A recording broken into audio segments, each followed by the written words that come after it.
How's it going, everyone? It's Sam. I want to go through when I'm going to be trimming some of my altcoin positions, some of my crypto positions.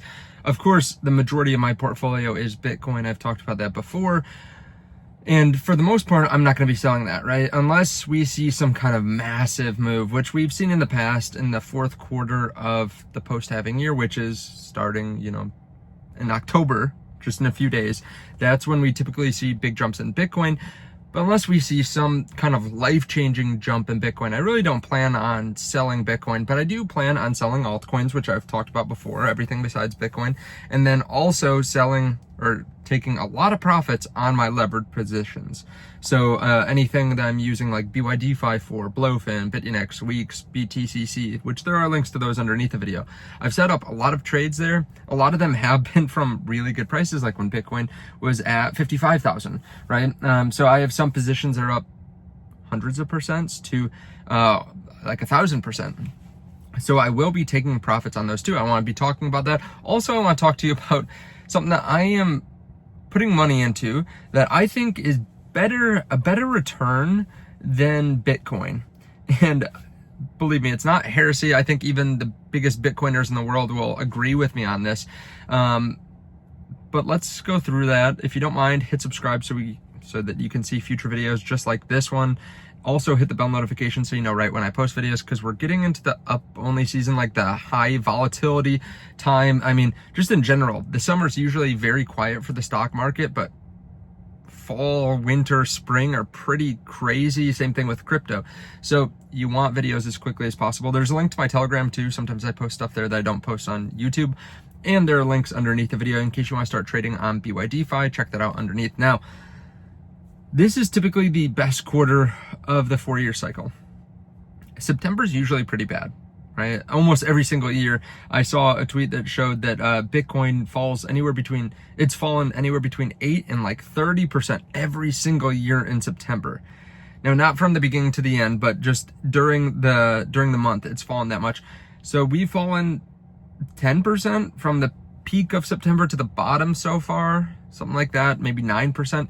That's actually a pretty tame September. From the beginning of the month, we're actually slightly positive, which is rare that we're positive, that we're up on Bitcoin. Of course, altcoins have kind of bled throughout the month, but still, I think things could be worse. Keep in mind, we are going into the fourth quarter of the year. This is typically when we top out. This is when we hit the peak of the market, and then almost exactly 1 year later, for the last 3 cycles, we've seen the bottom of the market.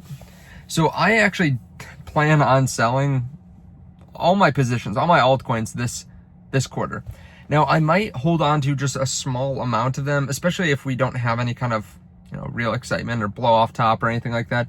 I might hold a small percentage into next year, but I really plan on getting rid of a lot of these altcoins because we have still a lot of catalysts on the way. I mean, just next month, we have the final deadline for the SEC to approve the Solana ETF. I would not be surprised if that happens on October 16. I would not be surprised if we start getting staking on ETFs here soon.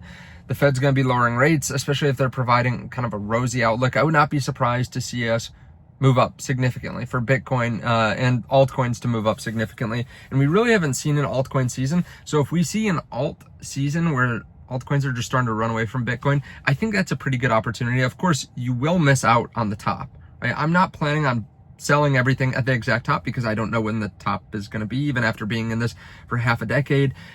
There's no way of telling where the top's going to be. So I'm not trying to sell everything at one point. No, I'm going to take profits along the way. I know that I'm not going to sell it perfectly.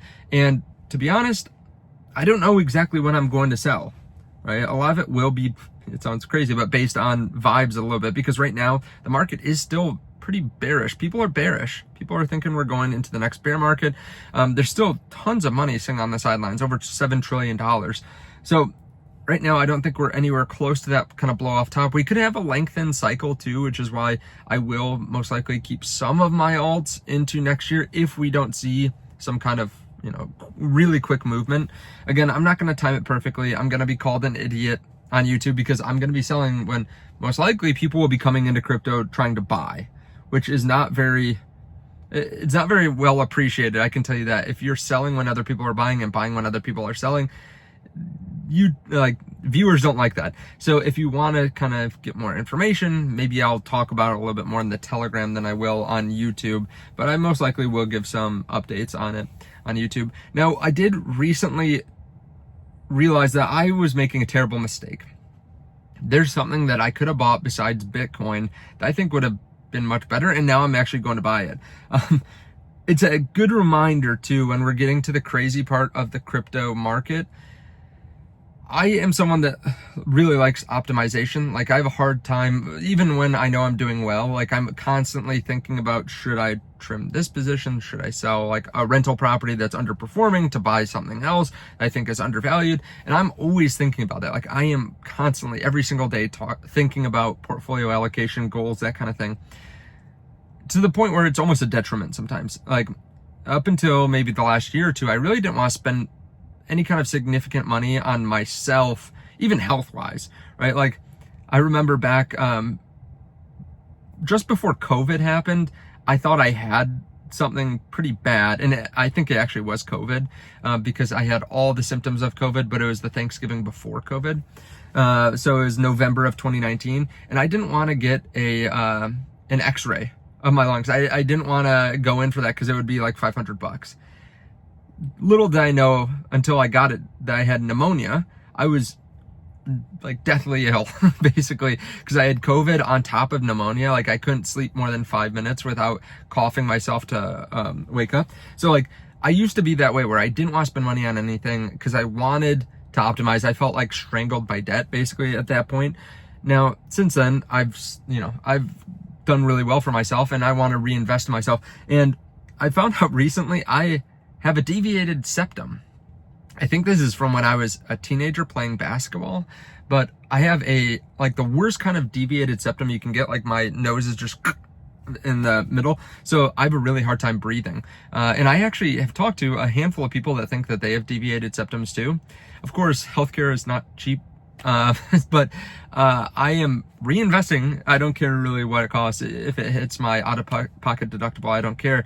I should have done this years ago, because they told me that I might not get my sense of smell back, which affects my taste. So I don't taste as well as most people. But I might not get that back depending on if my septum has been like crushing my nerve for a long time. And up until this point, I really just didn't want to spend money on it. Like, growing up, I grew up in a family where we didn't really go to the doctor too much except for checkups or if something was really bad.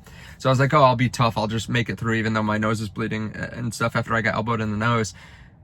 I should have gone. Even when I became an adult, I should have gone 3 years ago, because, you know, every day counts, I guess, at this point. So I might not be able to get that back. So, important reminder, when we're in up only season, yes, you might be able to get great returns somewhere in the market, but stay grounded. Make sure you're taking care of yourself. Make sure that you're taking care of your family. Make sure you're putting your health first, because at the end of the day, that's the important thing, right? So make sure you're taking profits too, because sometimes it doesn't seem like numbers are real. I've had it before where I didn't sell out of a massive position because, you know, I thought it would go higher. And, you know, take profits, right? Take profits, especially if you have life-changing amounts of money. Sell some of it at least. So let me know your thoughts on all this underneath the video. Of course, I am very bullish moving forward. We could always see some volatility though, so be careful, right? Be ready for tomorrow in case we get a Sunday dump like we typically get. I appreciate it. I need to get these stakes inside. I'll see you all in the next video. If you want, you can check out the link underneath the video to BYDeFi. I'll see you in the next one. Bye.